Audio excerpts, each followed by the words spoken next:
Welcome to Ayna Insights, where prominent leaders and influencers shaping the industrial and industrial technology sector discuss topics that are critical for executives, boards, and investors. Ayna Insights is brought to you by Ayna.AI, a firm focused on working with industrial companies to make them unrivaled segment of one leaders. To learn more about Ayna.AI, please visit our website at www.ayna.ai.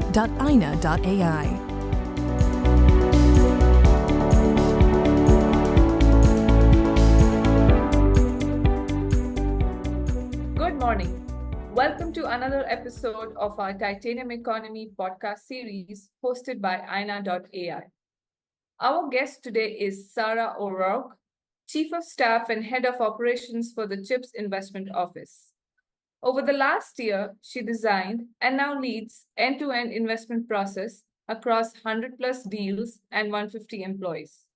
She co-leads the portfolio/pipeline strategy to inform top-down allocation, and as part of that, helps facilitate the go-to-market and customer activation efforts. Before that, she spent a decade at McKinsey and Company, where she was a partner in its Washington, D.C. office. Sara's work at McKinsey focused on driving major financial and operational transformations, especially for governments.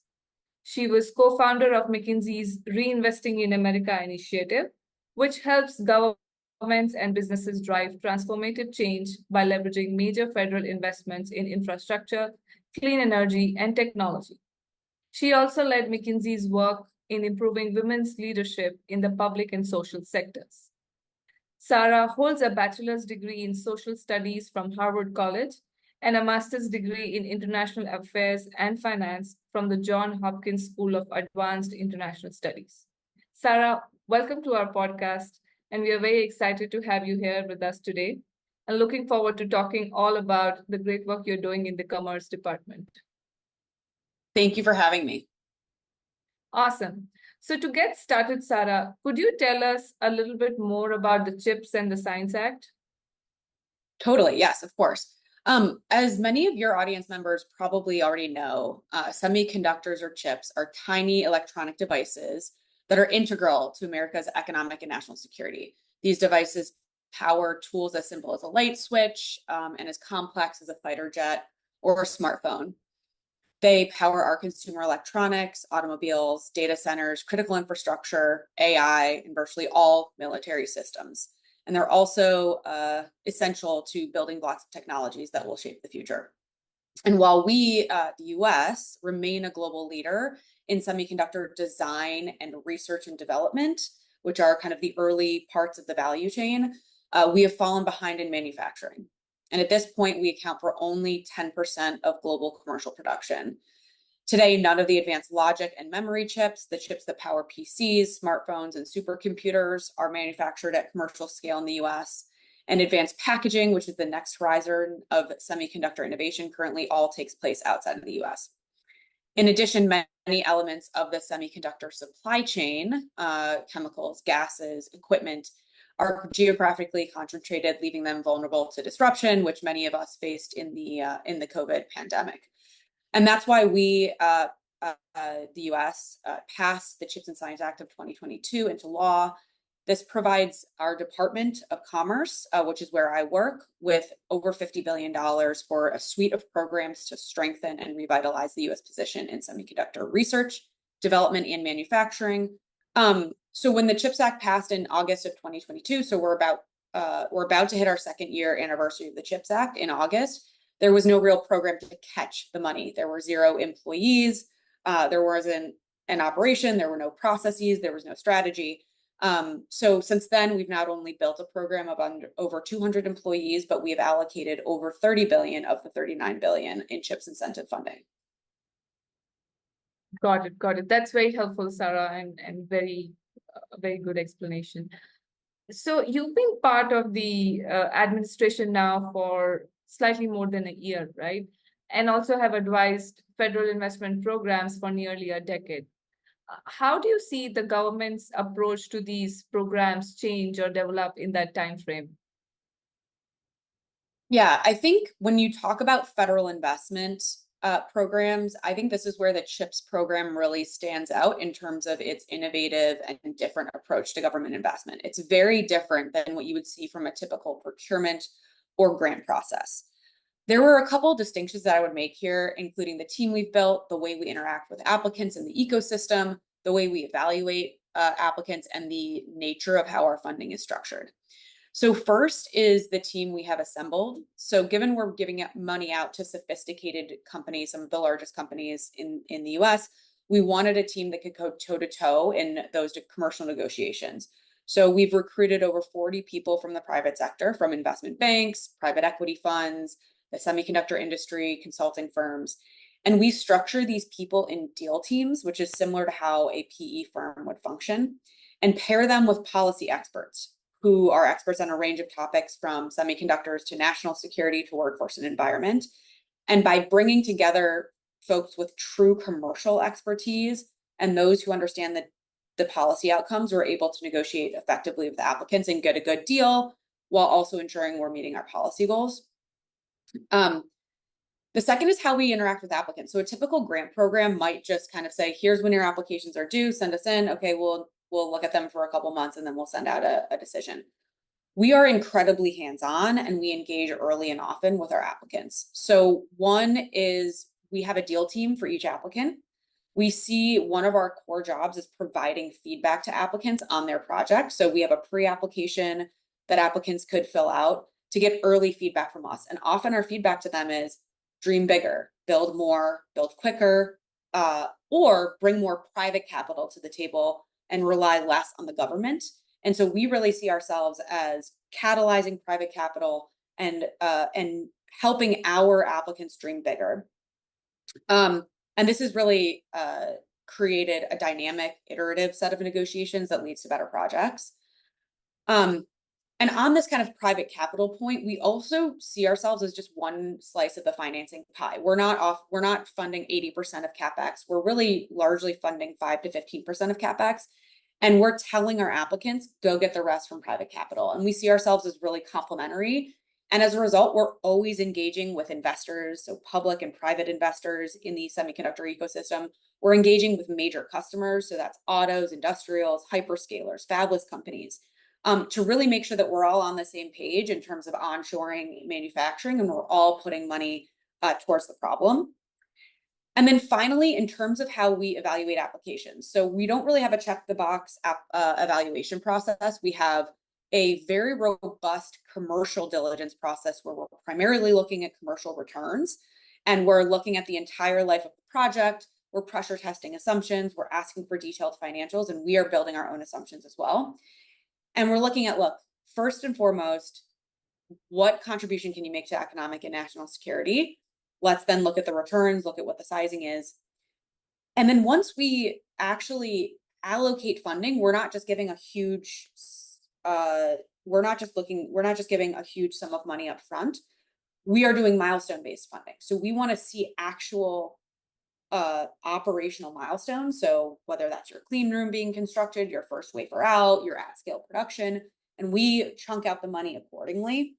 And we also have provisions like upside sharing, where we want to see that if your returns are drastically higher than either our upside case, the government could participate in those returns. And that's not to make sure that money comes back to the program, although that could happen. It's really to align our incentives with applicants and make sure that we and companies are sitting side by side, looking forward at what success looks like versus being, head to head. So we really care about those aligned incentives. Great. Sara, you mentioned that you encourage your applicants to get a major portion of their CapEx funding from the private sector, right? And we know that when it comes to investment in manufacturing or equipments and facilities, so to say, like infrastructure for manufacturing, it's very hard to attract private sector investment, right? So do you have a sense of how is that panning out for some of your applicants? Yeah, I mean, we've seen once the CHIPS Act passed, I think over $300 billion in private capital investment was announced, and we're seeing more and more capital come into the sector.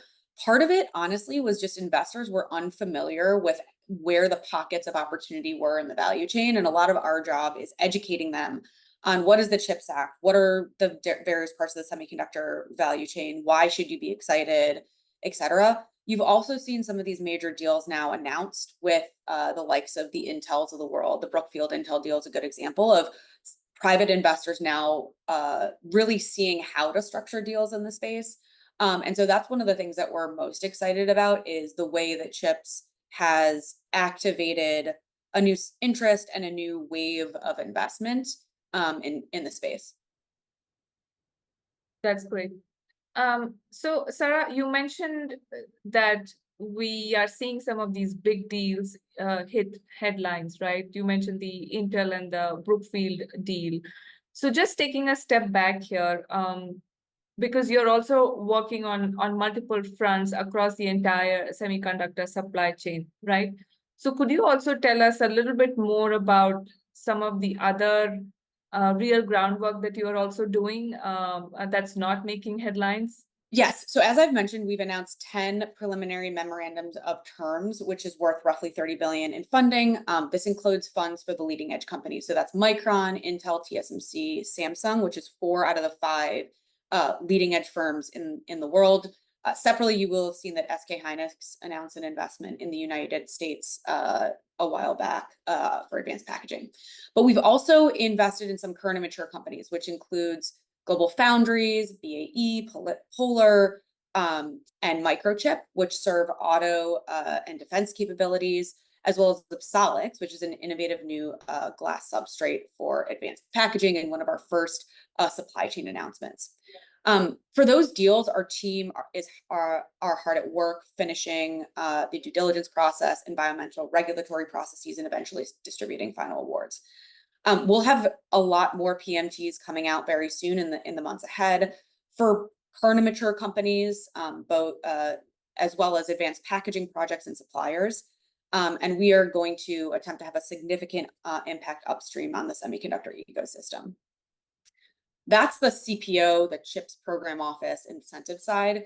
The CHIPS R&D side is also making real progress on its program. So they're expecting to invest more than $5 billion in the NSTC over the next decade, more than $3 billion for the NAPMP, which is an advanced packaging set of funding as well, and then more than $285 million for Manufacturing USA Institute. They've already awarded over $100 million in metrology projects. So anyway, a lot of money going out the door, and more announcements to come. And we also, don't see our job ending at award. So once we get money awarded, we really see ourselves as partnering with these companies over the long term to ensure that these projects are successful. And we see ourselves being a partner for them into the construction and operational phases.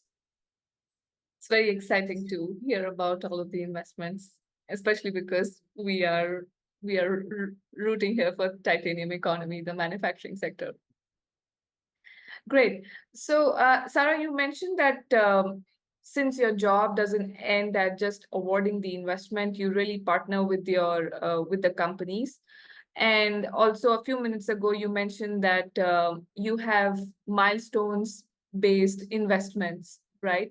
So, just would like to understand when you partner, I mean, right from the initial stages of like the investment to once it has been awarded at the different stages, to partnering with them to make sure it's a success, what sort of metrics do you track to make sure the investment is successful? Yeah. So we there are two kind of like anchors that we look to as a program. One is the top line goals that the Secretary Raimondo herself laid out. So one is whether or not we are good stewards of taxpayer funds, and two, whether we protect the economic and national security of the United States. And so we use those two poles as kind of our guiding light as we run the program. It's not enough for us to just achieve the policy goals. We need to do so in a way that protects taxpayer dollars. And I'll talk a little bit about that in a bit. But the other thing that we look to is our vision for success. And our vision for success basically says, look, we're going to have 2 leading edge clusters, at scale in the US. we are already on track to be 20% of leading edge production for logic, which is a massive improvement from very little, if none, leading edge logic in the United States. And so one thing we look to in the leading edge space is, are we going to hit that 20% of production target? And we're on our way to doing so. We want to have meaningful leading edge memory capacity here, which is our Micron investment. We want to be able to address critical choke points in the current and mature space, both through real foundry capacity, which is Polar, which is Global Foundries, as well as niche use cases in the defense and other PPD 21 or critical industries. A lot of those shortages were faced in the pandemic. We want to be a meaningful contributor to the supply chain and increasing the resilience of the supply chain. We're not going to solve every single problem in the supply chain, but if we can say, look, we're reducing a choke point for a leading edge cluster or a cluster of one of our current mature anchor fabs, we can be really excited about that. And then another part of our vision for success, which I'm particularly excited about, is advanced packaging. We've had very little, if no, advanced packaging in the United States. We want to have several major advanced packaging projects. And, advanced packaging is really the future of the semiconductor industry, bringing together high bandwidth memory, logic, into being able to create new and critical use cases. And so those are the different areas we always look to as we're looking to, how do we measure our own success? And obviously along the way, we want to create a lot of jobs. We want to bring jobs for manufacturing back to the US. And so that's obviously necessary to make these projects successful. Right. And Sara, you're obviously working on a very large opportunity, like you mentioned in the beginning, of bolstering US's position in the semiconductor space, right? I'm sure you're facing a lot of challenges as you're doing that. So could you tell us a little bit about that as well?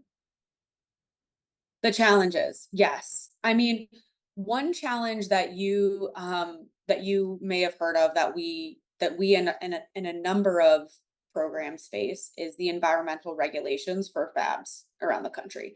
Ensuring that companies are meeting the environmental and permitting requirements in a timely manner is critical to the success of our program. And we've set up an entire team dedicated just to that, to providing quick, individualized assistance to applicants, working across the interagency, working with state and local governments to ensure that projects proceed expeditiously and that the environmental review does not hinder the progress of our investments. We've actually already completed the environmental review for BAE Systems, which is one of our early investments. And that was within 31 days, which I think must be a record. And we've released our draft environmental assessment for TSMC, which is under public comment. And other draft environmental assessments will soon be released. So I think we knew that this was going to be a massive, challenge for us. Like, we knew that NEPA and permitting was going to be a challenge, and we got way ahead of it in our process. And we're really hoping that the way that we set this up allows the rest of these environmental reviews to happen much more quickly than they otherwise would. And obviously the other challenge that we're always faced with, and a number of construction and manufacturing process projects across the US face this, is workforce. We need the workforce here to build these fabs and operate these fabs. And so that's something that we focus a lot of our time and attention on. Got it. And Sara, you mentioned about how you went about recruiting talent for chips, which sounds incredible, which sounds like an incredible story, right? On such a short span, being able to put together a deal team of 40 people from the top investment banks. But talent overall is another challenge that the manufacturing space really faces. So how do you work with the companies that you invest in as they grapple with this talent gap issue? Yeah, I think The secretary has talked a lot about the importance of making sure we have the workforce needed to support the semiconductor industry. And this is also like a top priority for every company that's investing in the United States. And I don't think they would be investing in the US without understanding the necessity of having the right workforce. We work with them by laying out what does it look like to have a good, robust workforce plan, and how do you get ahead of the potential hiccups that you could have along the way. And we really work to make sure that our companies know what it takes to bring the workforce necessary to get these projects done. We also care about having a skilled, diverse workforce. And so we work with our companies to make sure that they're thinking that in the same way. And where we can, we help, remove roadblocks and problem solve when there might be issues, because we're all in this together to get these projects done. Awesome. So, Sara, I would like to switch gears now and focus on your journey to date. So could you tell us a little bit more about your background and the work you did before you joined the CHIPS office? Sure. Yeah, so I guess I've always been drawn to major intractable or existential challenges, especially those that impact economic competitiveness or economic well-being. I actually started my career in the Middle East, working on education and women's economic empowerment. And I thought I would go into the Foreign Service, which is actually why I went to school at SAIS for International Economics and Development. But while in school and while interning at McKinsey, I really found a passion for helping businesses and governments become more effective, efficient, strategic. And so I ended up staying at McKinsey for 9 years. And while I was there, as you mentioned, I led several operational and strategic transformations for companies, but also government agencies in the US and abroad. And I really came to see the importance of making government investments effective. I graduated in 2009, right in the middle of the financial crisis. I was helping a number of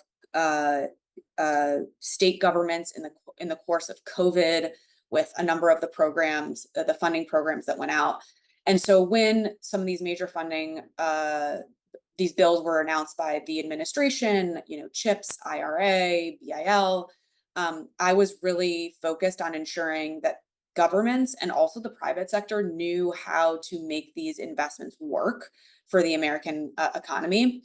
And I set up the Center for Reinvesting in America at McKinsey to do that. And then I was kind of like, well, I'm advising clients on how to do this. Why don't I try and help do this by going into the government?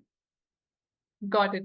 And what is it about this CHIPS opportunity, Sara, that attracted you towards it? What about the problem made you believe that this was the next thing that you wanted to help with? I think this problem is so critical for the country, for us to solve it in the right way.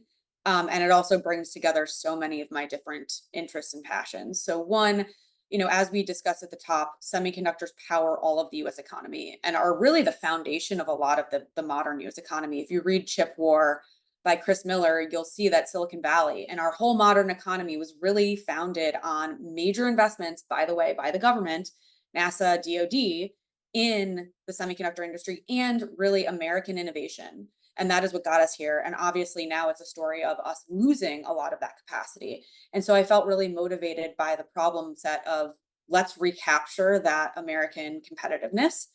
It's also super wrapped up in geopolitics. And so that really touched on my, SAIS background, my international finance and international relations background. And really, this is the first time in a long time that the US has tried to successfully do industrial policy. And I wanted to make sure that that was done right. And I wanted to be a part of like the great experiment of, can we use the government investment to catalyze the private sector, and do so in a way that is not harmful to the sector, but really sets it on a path for success over the long term. And, it happened to be a total startup. And so that was really exciting for me, is starting and designing a government program really from scratch. Awesome. So, Sara, for closing thoughts, obviously the CHIPS office has made a lot of progress on behalf of the US semiconductor industry. And it seems like you said, there are a lot more announcements to come. So we're all excited for that. Has there been one initiative or one project which has been the most meaningful to you so far?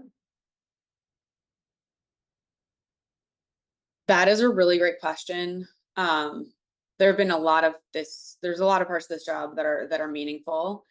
I think the organization we have built that really takes some of the top policy experts in government, people with deep backgrounds in the semiconductor industry, everything from supply chain to photonics to, the intelligence community's use cases for semiconductors, and pairs that with commercial expertise and an ability to engage with companies in an effective way, I think is just such a special recipe and something that's never been done in this way, at least.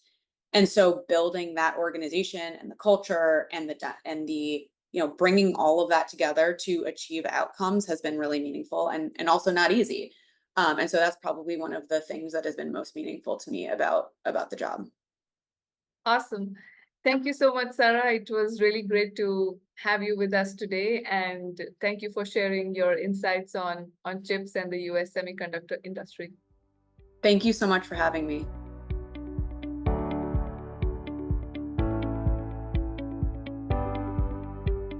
Thanks for listening to Ayna Insights. Please visit Ayna.AI for more podcasts, publications, and events on developments shaping the industrial and industrial technology sector.